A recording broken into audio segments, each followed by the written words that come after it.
Olá, bom dia, boa tarde, boa noite. Vamos fazer então o primeiro vídeo, tentando dar continuidade às nossas aulas. Bem, a ideia então é trabalhar com esse conjunto de slides, continuar trabalhando na verdade, que o nome do slides é linguagem C para PIC. Então, se eu for aqui no Moodle, cadê o Moodle? Aqui. O slide que eu estou falando é esse aqui. Nós estamos na unidade 3 e o slide é a arquitetura de microprocessador e assembly, ok? Muito bem, baixe então esse slide e acompanhe aqui as explicações. Então, nesse slide nós já começamos, na verdade, a trabalhar. Eu comecei a falar na última aula da Microchip, que é o fabricante dos modelos de microcontroladores que nós vamos mexer, que tem a arquitetura RISC, que tem a arquitetura Harvard também, ou seja, apenas 35 instruções para nós trabalharmos. Tranquilo? Falamos um pouco aqui da toda a família Microchip, e dentro de toda essa família nós vamos trabalhar com essa subfamília, que é a subfamília PIC16, mais especificamente com o PIC16F877A. Aqui em laboratório a gente trabalha com esse modelo, mas tu encontra também outros invólucros, outras embalagens. É um microcontrolador muito interessante, porque ele tem 40 pinos, tem 33 pinos, 33 I/Os, ou seja, portas configuráveis como entrada e saída. Tem uma boa quantidade de memória flash, 8K words, e é um processador de 8 bits. Então é para a categoria de microcontroladores ou de sistemas embarcados que nós estamos estudando, que são os sistemas embarcados autocontidos, certo? Falamos um pouquinho também de algumas características internas, os periféricos que ele tem. Não esqueçam que é um microcontrolador. Então, periféricos, circuitos integrados que seriam externos ao microprocessador, eles estão internos, por isso o nome é microcontrolador. Então, ele tem, por exemplo, uma memória EEPROM de 256 bytes. Então, vejo que ele tem três memórias. Ele tem a memória flash para armazenar o programa, ele tem a memória RAM, está aqui, 386 bytes, e ele tem mais uma outra memória que é uma E2PROM, para armazenar dados não voláteis, constantes, tabelas, coisas assim. Tem 3 timers, comunicação serial, conversores AD e assim por diante, que nós já vimos. Aqui estou fazendo uma revisão, né? Ok? Esse então é o microcontrolador, é o que nós vamos utilizar. Tem que escolher um, esse é um modelo interessante. Então aqui nós temos VDD e VCS nos dois lados, que é a alimentação. O pino de reset aqui em cima, que nós já falamos na última aula, e o 13 e 14 aqui, que são os pinos de inserção de geração de clock, principalmente se for utilizar o cristal piezoelétrico. Vocês podem baixar esse datasheet do 16F877 também está no Moodle, podem baixar o da internet ou do próprio Moodle, com a explicação de cada pino o que faz, tá? Então eu só tirei cópia aqui do datasheet. Por exemplo, o pino RA0AN0, provavelmente não sei se vocês estão conseguindo enxergar, mas esse pino, o que ele é? Ele é um digital I/O, entrada e saída digital, ou uma entrada analógica 0, certo? Então aqui está explicando, para o invólucro PDIP, que é o que nós vamos trabalhar, é o pino número 2. Para o outro invólucro PLCC é o pino número 3 e assim por diante. Tá? Então ele explica cada pino e a função de cada pino. Muito bem. Aqui nós temos um diagrama da estrutura interna. Não tem como a gente mostrar um circuito eletrônico interno de um microprocessador. Seria um circuito digital muito grande. Então, o que se faz hoje é mostrar dessa forma, né, as estruturas internas. Então, tentem entender, é importante tentar entender essa estrutura aqui. Observe que aqui tem um barramento de dados. Ele mostra aqui em cima, ó, Databus 8. Então, um barramento de dados de 8 bits. Certo? Então, esse barramento se comunica com as portas de comunicação, porta A, B, C, D e E. E também se comunica, é a continuidade do barramento aqui, né? Então, ele se comunica com o timer 0, timer 1, timer 2, o conversor AD, com a comunicação serial e com todos esses periféricos aqui, certo? O barramento de dados então, está todo interligado assim. Se comunica também com o registrador acumulador, se comunica também com a entrada da ULA, que está a ULA, certo? E também manda dados aqui para o contador de programa, certo? E para a memória RAM interna. Então esse é o barramento de dados. Mas como é a arquitetura Harvard, ele tem um barramento também de instruções, que é esse daqui. É onde passo os meus comandos. Está aqui a memória flash interna, onde eu gravo o meu programa. Cada célula ocupada pelos bits em binário lá do meu código. E então ele vai executar, aqui é o registrador de instruções, e cai então na unidade de decodificação e vai executar alguma coisa, conforme o que eu programar nele. Tá? Esta é a estrutura interna. Aqui nós temos a parte do geração de clock, que já foi explicado também na aula passada. Então é só uma revisão rápida. Nós temos a primeira opção, que é utilizar um resistor e um capacitor para esses valores fixos, porque esses valores fixos também estão no datasheet do microcontrolador que a gente está trabalhando. Então, a primeira opção é o resistor e capacitor. Posso também ativar esse resistor e capacitor interno. O fabricante coloca um resistor e um capacitor interno aqui, que eu posso habilitar via programação. Quando a gente avançar na programação, eu mostro como fazer isso.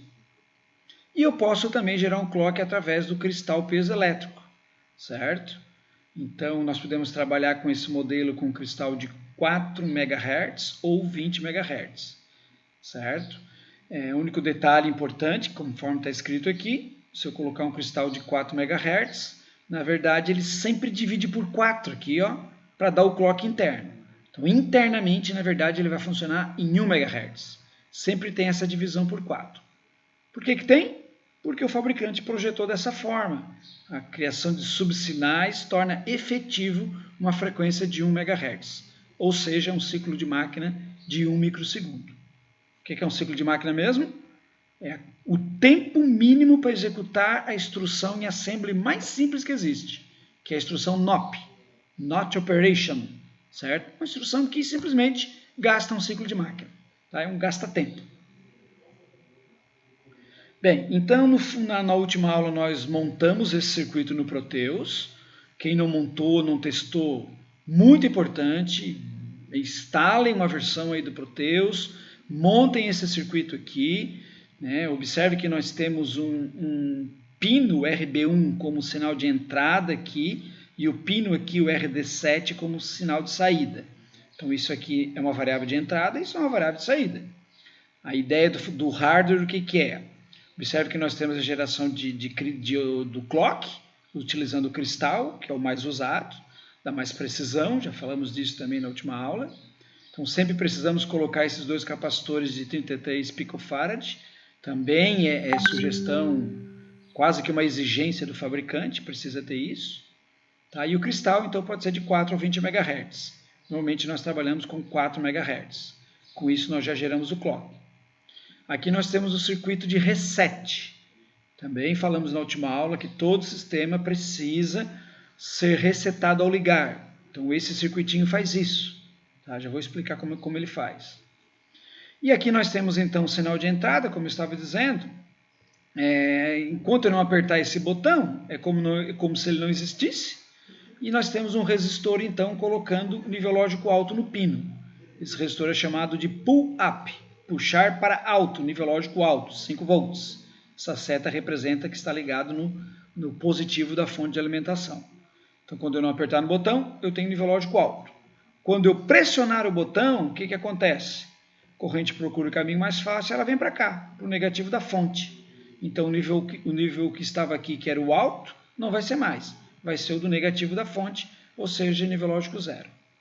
Então, resumindo, botão não apertado, nível lógico 1, botão apertado, nível lógico 0.